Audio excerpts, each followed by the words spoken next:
नमस्कार, बहुत स्वागत है आपका 50 खबर 50 जिलों में खबरों के साथ मैं हूं रीनू। तमाम खबरें बताएंगे, लेकिन सबसे पहले बात भोपाल से बड़ी खबर की, जहां शीतकालीन सत्र का आज चौथा दिन।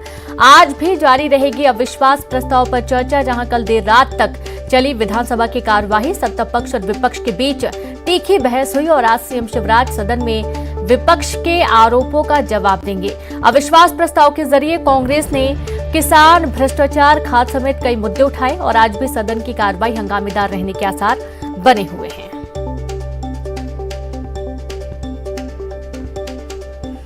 तो आज चौथा दिन है और आज भी जारी रहेगी अविश्वास प्रस्ताव पर चर्चा, जहां कल देर रात तक विधानसभा की कार्रवाई चली तो वहीं सत्ता पक्ष और विपक्ष के बीच तीखी बहस हुई और आज सीएम शिवराज सदन में विपक्ष के आरोपों का जवाब देंगे।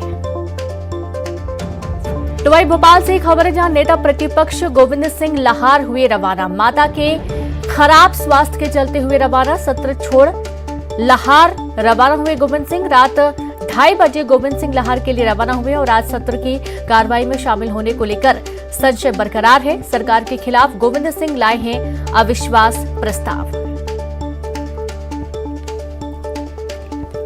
तो देखिए कि एक तरफ जहां सत्र की कार्रवाई हंगामेदार होने के आसार नजर आ रहे हैं और आज गोविंद सिंह कार्रवाई के दौरान शामिल होंगे या नहीं, इसको लेकर संशय बरकरार है। सरकार के खिलाफ गोविंद सिंह लाए अविश्वास प्रस्ताव, लेकिन रात 2:30 बजे गोविंद सिंह लाहार के लिए रवाना हो चुके हैं। शैलेंद्र संवाददाता जुड़ गए हैं। शैलेंद्र, सरकार के खिलाफ गोविंद सिंह अविश्वास प्रस्ताव लाए हैं, लेकिन देर रात उन्हें रवाना होना पड़ा लाहार के लिए। देखिए, बिल्कुल भले ही वो लाहौर के लिए रवाना हो गए हो, लेकिन कांग्रेस के बाकी नेता जो है अब वो पूरी तरीके से तैयार नजर आ रहे हैं। जैसे कि मध्य प्रदेश सरकार के पूर्व मंत्री सज्जन सिंह वर्मा जो अभी सदन में अंदर प्रवेश किए, उन्होंने साफ ये कह दिया है कि कल जिस बात को लेकर सदन से वॉकआउट हुआ था वो लगातार जारी रहेगा। उन्होंने कहा कि जब तक मोहन यादव या सरकार सीता माता को लिए दे गए जो बयान था उस पर अगर माफी नहीं मांगते हैं तब तक वह सदन में किसी की बात नहीं सुनेंगे, क्योंकि आज मुख्यमंत्री शिवराज सिंह चौहान का अविश्वास प्रस्ताव के खिलाफ जो है वो भाषण होना है और जिस तरीके से उम्मीद थी कि अगर सदन जो है वो पूरी तरीके से हंगामेदार रहने वाला है और वो जो अंदेशा था वो वही बिल्कुल सही साबित हो रहा है, क्योंकि कांग्रेस के जो नेता हैं वो एकजुट होकर ये कह रहे हैं कि जब तक माफी नहीं मांगी जाएगी सदन में उनकी बात नहीं सुनी जाएगी। हालांकि सरकार के गृह मंत्री नरोत्तम मिश्रा ये साफ तौर पर ये कह रहे हैं कि सच सुनने के लिए जिगरे की जरूरत होती है। कल हमने पूरे आरोपों को बड़ी शांतिपूर्वक तरीके से सुना है और उम्मीद है कि कांग्रेस आज शांतिपूर्ण तरीके से मुख्यमंत्री के बयान को सुनेगी, लेकिन कांग्रेस ये ठान के आई है कि उनके बयान को वो तब तक नहीं सुनेंगे जब तक कि सीता माता को लेकर जो बयान दिया गया था उस पर माफी नहीं मांगते। हालांकि गृह मंत्री हों या विधायक रामेश्वर शर्मा हों, ये साफ कर चुके हैं कि हम लोग हिंदू हैं और श्री राम और सीता में पूरी आस्था है और इसीलिए इस तरह के बयान पर कोई माफी मांगने की जरूरत नहीं है। इतना ही नहीं, उन्होंने कांग्रेस पर आरोप लगाते हुए कहा कि ये लोग श्री राम और सीता की बात करते हैं जो मुस्लिमों की बिरयानी खाकर आगे चलते हैं। तो तमाम जो आरोप है प्रत्यारोप है, सदन शुरू होने के पहले ये दौर शुरू हो गया और पूरी उम्मीद है कि अब से कुछ देर बाद जब मुख्यमंत्री शिवराज सिंह चौहान अपना भाषण जो है अविश्वास प्रस्ताव के खिलाफ देना शुरू करेंगे तो कांग्रेस के जो लोग हैं वो हंगामा करेंगे। जी बिल्कुल, आज चौथा दिन है और लगातार हंगामा होता आ रहा है, तो आज कैसे आसार नजर आ रहे हैं, जो कि आज जवाब भी देना है और अभी भी लगातार अविश्वास प्रस्ताव को लेकर चर्चा होनी है।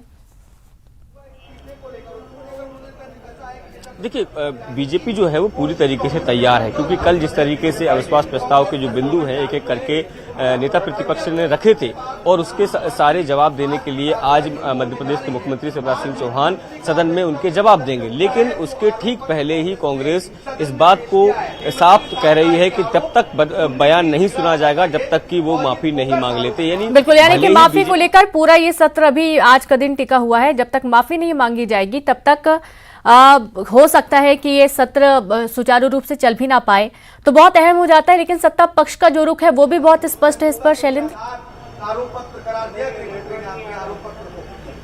देखिए, बिल्कुल सत्ता पक्ष का तो सीधा सा रुख है कि जो हमने पूरी तरीके से शांतिपूर्ण तरीके से आपके अविश्वास प्रस्ताव को सुना। अब जिम्मेदारी आपकी है कि आपने जो आरोप लगाए हैं उनका जवाब जो सरकार दे रही है तो वो भी आपको सुनने चाहिए। उसके बाद यदि आपको कोई आपत्ति नजर आती है तब जाकर सदन में उस बात को लेकर चर्चा होनी चाहिए। तो ऐसे में कहीं ना कहीं बीजेपी के जो लोग हैं, सत्ता पक्ष के जो लोग हैं, वो ये कह रहे हैं कि कहीं ना कहीं अविश्वास प्रस्ताव जो है वो बेहद ही बोगस था और यही कारण है कि अब उसके जवाब सुनने के लिए भी जो विपक्ष है वो तैयार नहीं है, क्योंकि उनको पता है कि सरकार जब अपने तथ्य रखेगी तो उनके एक एक आरोप का जवाब जो है वो मिल जाएगा और जनता के बीच कांग्रेस की ये पोल खुल जाएगी कि किस तरीके से वो एक अविश्वास प्रस्ताव, बोगस अविश्वास प्रस्ताव, जो तथ्यहीन अविश्वास प्रस्ताव था, उसको लेकर आए हैं। यही कारण है कि वो इस तरह के मुद्दे उठाकर सदन से बहिर्गमन की धमकी दे रहे हैं। कल भी रात को जिस तरीके से 1 बजे सदन का वॉकआउट किया गया और आज भी वो सदन के वॉकआउट की बात कह रहे हैं। जी बिल्कुल, यानी कि जो सत्र है उसको सुचारू रूप से चलने ही नहीं दिया जा रहा है। लेकिन विपक्ष की भी एक अहम जिम्मेदारी होनी चाहिए यहाँ पर शैलेंद्र, कि जिस लिए ये सत्र बुलाया जा रहा है उसको गहनता से उसको सुनना भी चाहिए और यदि सवाल रखे गए हैं, सत्ता पक्ष को घेरने की कोशिश की गई तो उनके जवाब भी सुनने चाहिए। लेकिन ऐसा बिल्कुल भी विपक्ष दर्शाता हुआ नजर नहीं आ रहा है। हालांकि सत्ता पक्ष की पूरी तैयारी है जवाब देने की, लेकिन विपक्ष सुनने को तैयार ही नहीं। उनका यह कहना है कि सीता माता को दिए गए बयान को लेकर पहले माफी मांगी जाए, उसके बाद किसी भी तरीके की बात सुनी जाएगी। बहुत शुक्रिया आपका शैलेंद्र तमाम जानकारी के लिए।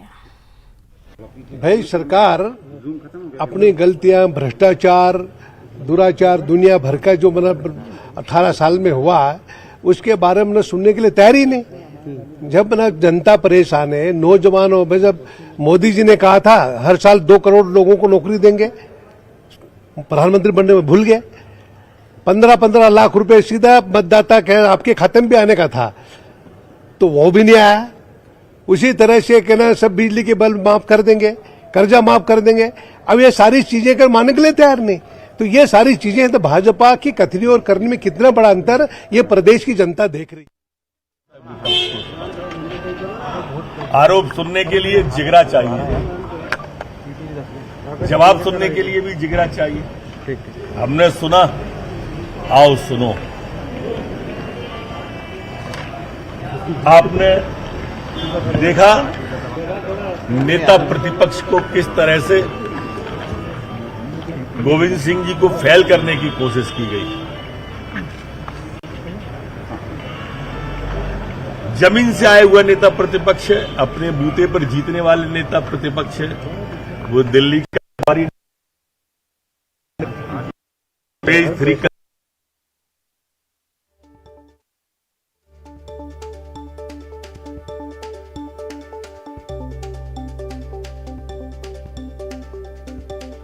बयान भी सामने आ रहे हैं और जिस तरीके से विपक्ष लगातार अपनी बात पर अड़ा हुआ है माफी मांगने को लेकर, सत्ता पक्ष का कहना है कि उनकी भी पहले बात सुनी जाए और उसके बाद किसी भी तरीके की प्रतिक्रिया दी जाए।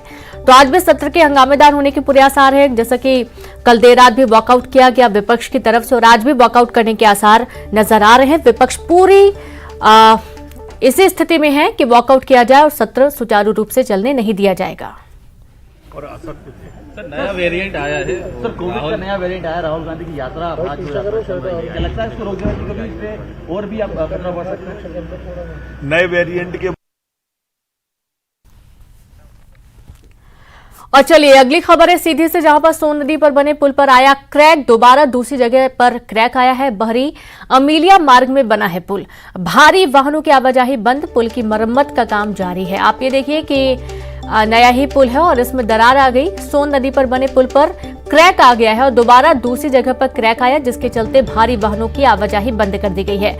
बहरी अमीलिया मार्ग में ये पुल बना हुआ है, भारी वाहनों की आवाजाही बंद करना पड़ा, पुल की मरम्मत का काम किया जा रहा है। कोई भी दुर्घटना ना हो, किसी तरीके का कोई हादसा ना हो, इसके चलते पहले से ही मरम्मत का काम शुरू कर दिया गया है ताकि कोई गंभीर घटना इसकी स्थिति ना बने। लेकिन आप ये देखिए कि पूरा नया पुल का निर्माण हुआ है और ये दूसरी बार है जब अलग जगह क्रैक देखने को मिला है। बड़ा पुल है, 24 घंटे से बड़ी संख्या में वाहनों की आवाजाही रहती है और संवाददाता हरीश जुड़ गए। हरीश, दोबारा पुल में क्रैक आ गया है, मरम्मत का काम जारी है। बिल्कुल रेनू, जिस तरीके से आज़ादी के बाद से यह सोन नदी की स्थित जो पुल बनाई गई थी, इस पुल में जो कि काफ़ी पुरानी और जर्जर हो चुकी है, यही कारण है कि इसको 10 साल पहले ही जो है तो विभाग के द्वारा रिजेक्ट कर दिया गया था। इसके बाद जो है तो सरकार ने ध्यान नहीं दिया। यही कारण है कि इस पुल से आवागमन वाहनों का बाधित नहीं हो सका है और जो आवागमन था वो सुचारू रूप से चलता रहा। यही कारण है कि पुल जो है तो पहले एक जगह उसमें दरारें आई थी, हालांकि उसको मरम्मत का कार्य जो है वो विभागीय अधिकारियों द्वारा कराया गया, लेकिन अब जो है तो पुल की दूसरी स्थान पर भी उसमें दरार आ गई है। और इतना ही नहीं रेनू, पुल जो है पूरी तरीके से झुक भी गई है।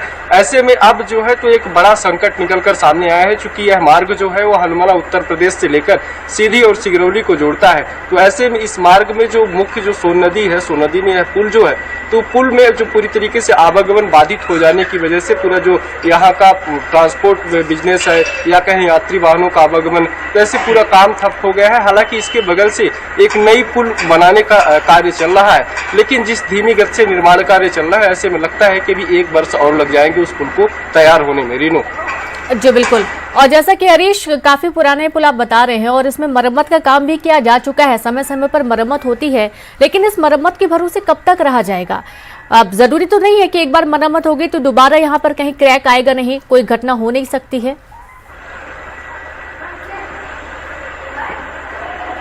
बिल्कुल रीनू, चूंकि अपने आप में एक बहुत बड़ा पुल था और बहुत पुराना पुल है, इस ऐसे में यहाँ तमाम दुर्घटनाएं भी, इसमें बड़ी दुर्घटनाएं भी हो चुकी हैं और 40 से 50 लोगों तक की इसमें मौत भी हो चुकी है। तो बड़ी पुल थी और बड़ी दुर्घटनाएं भी यहाँ हुई हैं। ऐसे में जो प्रशासन है तो उन्होंने अंकुश लगाया था और हालांकि एक जगह पे क्रैक आई थी, उसको मरम्मत कार्य का काम किया गया था, लेकिन अब पुल में दूसरी जगह भी क्रैक हो चुका है। इतना ही नहीं रीनू, पुल जो है वो झुक भी चुकी है। तो ऐसे में प्रशासन के द्वारा जो मरम्मत कार्य पे जो उस पे पैसे खर्च किए जा रहे हैं, वो कहीं न कहीं से अब नाकाफी साबित हो रहे हैं। यही कारण है कि जो अब पुल के मरम्मत कार्य के लिए जो तमाम टूल्स लगाए गए थे, जो तमाम जो आजमाइश की गई थी, वह अब प्रशासन के द्वारा जो की गई थी, वो तमाम सारी चीजें फैल होती नजर आ रही है। रीनू बिल्कुल, बहुत शुक्रिया आपका इस जानकारी के लिए। तो देखिए, बार बार मरम्मत का काम कराया जाता है, लेकिन उसके बावजूद दोबारा से क्रैक आने के बाद भी जो दूसरा पुल निर्माण हो रहा है उस पर तेजी अभी भी देखी नहीं जा रही है। हरदा से बड़ी खबर है, टिमरनी स्वास्थ्य केंद्र की बड़ी लापरवाही सामने आई। अस्पताल के बरामदे में घायल सरपंच को 16 टांके लगाए गए। बरामदे में फर्श पर लेटाकर लगा दिए गए 16 टांके। रेत माफिया की मारपीट से घायल सरपंच अस्पताल पहुंचा था इलाज कराने। सरपंच ने ग्रामीणों के साथ अवैध रेत खनन का विरोध किया था। सरपंच का आरोप, पुलिस ने साधारण धाराओं में दर्ज किया मामला। टिमरनी थाना क्षेत्र का ये पूरा मामला सामने आया है। आप ये देखिए, पहली बात तो ये कि सरपंच ग्रामीणों के साथ मिलकर अवैध रेत खनन का विरोध करने पहुंचे थे और इसी दौरान उनसे मारपीट हो गई। और जब टिमरनी स्वास्थ्य केंद्र पहुंचे इलाज के लिए तो यहां पर फर्श पर लिटाकर ही 16 टांके लगा दिए गए। तो सरपंच का आरोप है कि पुलिस ने साधारण धाराओं में मामला दर्ज किया। टिमरनी स्वास्थ्य केंद्र का ये पूरा मामला सामने आया है।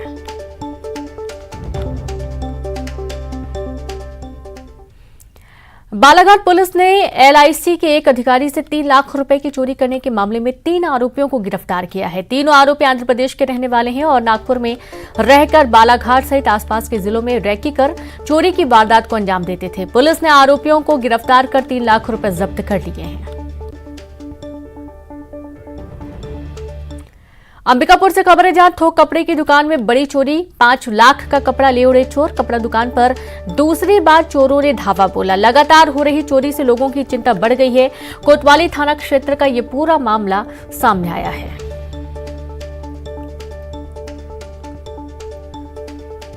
तो देखिए, तस्वीरें भी सामने आई जब थोक कपड़े की दुकान में बड़ी चोरी हुई। 5 लाख का कपड़ा चोर लेकर उड़ गए और कपड़ा दुकान पर दूसरी बार चोरों ने धावा बोला है। लगातार चोरी से लोगों की चिंता बढ़ गई है। तो बिलासपुर में 4 नाबालिग लड़कियां रेलवे स्टेशन से बरामद की गई हैं। घर से बिना बताए निकली थी चारों लड़कियां और ट्रेन पकड़कर बाहर जाने की योजना थी। पचपेड़ी से गायब हुई थी चारों नाबालिग लड़कियां। नाबालिग लड़कियों को किया गया परिजनों के हवाले। तो 4 नाबालिग लड़कियां रेलवे स्टेशन से बरामद की गई। घर से बिना बताए निकली थी और ये ट्रेन पकड़कर बाहर जाने की योजना इन्होंने बनाई थी। पचपेड़ी से गायब हुई थी चारों लड़कियां और अब पुलिस ने नाबालिग लड़कियों को परिजनों के हवाले कर दिया है।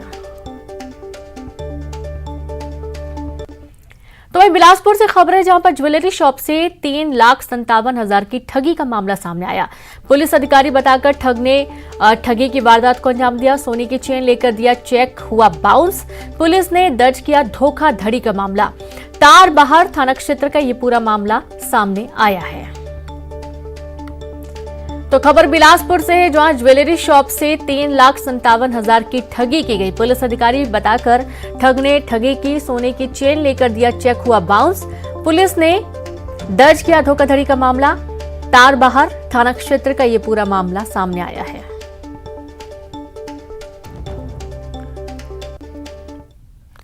तो वही भोपाल से खबर है, जहां सदन की कार्रवाई शुरू हुई। सीएम शिवराज के संबोधन से पहले विपक्ष का हंगामा देखने को मिला। रामेश्वर शर्मा और मोहन यादव से माफी की मांग की गई। सदन में जमकर हंगामा किया गया। बड़ी खबर है भोपाल से, जहां विधानसभा की कार्रवाई का आज चौथा दिन है और आज कार्रवाई शुरू हो चुकी है। सीएम शिवराज के संबोधन से पहले विपक्ष ने जोरदार हंगामा किया। कहना यह है कि रामेश्वर शर्मा और मोहन यादव माफी मांगे। सदन में जमकर हंगामा हुआ और हंगामा लगातार हो रहा है। बड़ी खबर है भोपाल से। तो लगातार सीता माता को दिए गए बयान को लेकर रामेश्वर शर्मा और मोहन यादव से माफी मांगने की बात विपक्ष कर रहा है। तमाम जो सवाल हैं वो भी उठाए गए हैं। सत्ता पक्ष जवाब देने के लिए पूरी तरीके से तैयार है, लेकिन सुनने को विपक्ष तैयार ही नहीं है। कल भी वॉकआउट किया गया था और आज भी आसार लग रहे हैं कि विपक्ष वॉकआउट करने के लिए योजना बना रहा है, क्योंकि विपक्ष सुनने को तैयार ही नहीं है। सीएम शिवराज के संबोधन से पहले ही विपक्ष ने जमकर हंगामा किया और माफी की मांग की जा रही है। कहना यह है कि बयान को लेकर रामेश्वर शर्मा और मोहन यादव माफी मांगे। सदन में जमकर हंगामा हो रहा है।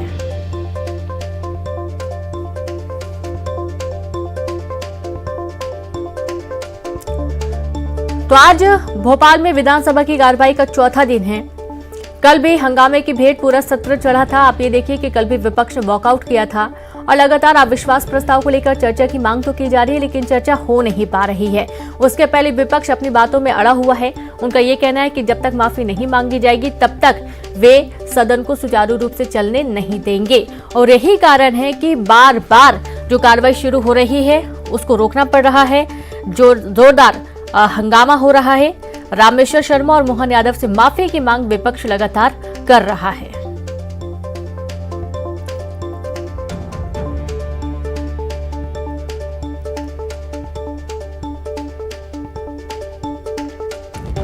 तो पहले से विपक्ष ने योजना बनाई है कि जब तक उनकी बातों को प्रमुखता से नहीं सुना जाएगा तब तक वे सदन की कार्रवाई सुचारू रूप से चलने नहीं देंगे। और तमाम जो सवाल रखे गए हैं, कई सारे मुद्दे रखे गए, उसको लेकर आज जवाब भी देना है, लेकिन जवाब सुनने के लिए भी विपक्ष तैयार नहीं है। सीएम शिवराज के संबोधन से पहले ही विपक्ष ने जोरदार हंगामा किया और हंगामे की भेंट चढ़ती हुई पूरी कार्यवाही नजर आ रही है।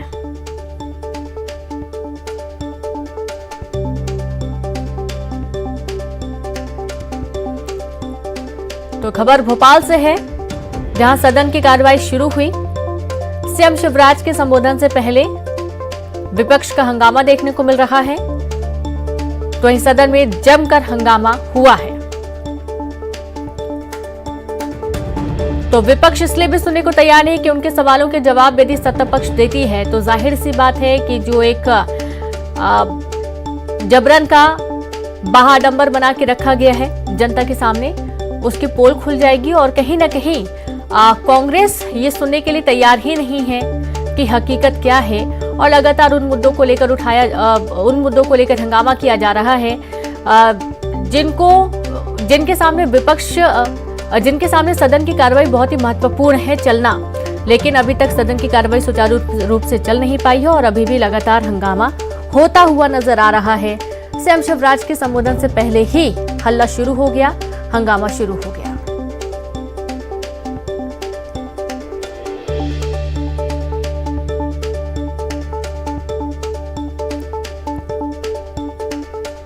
तो कई सारे सवाल रखे गए और साथ ही अविश्वास प्रस्ताव को लेकर भी आज चर्चा होनी और इस चर्चा के दौरान विपक्ष का जो जोरदार हंगामा है वो लगातार जारी है। और आज भी विपक्ष की योजना है कि वे वॉकआउट करेंगे और सत्र सुचारू रूप से चलने नहीं दिया जाएगा। मुख्यमंत्री शिवराज सिंह चौहान भी पहुंच चुके हैं। उनके संबोधन से पहले ही शोर शराबा शुरू हो गया, हंगामा शुरू हो गया। कार्रवाई तो शुरू हुई लेकिन ये सुचारू रूप से नहीं चल पा रही है। हो सकता है कि इसे फिर से रोकना पड़े या फिर और हंगामे के आसार बनते हुए नजर आ रहे हैं।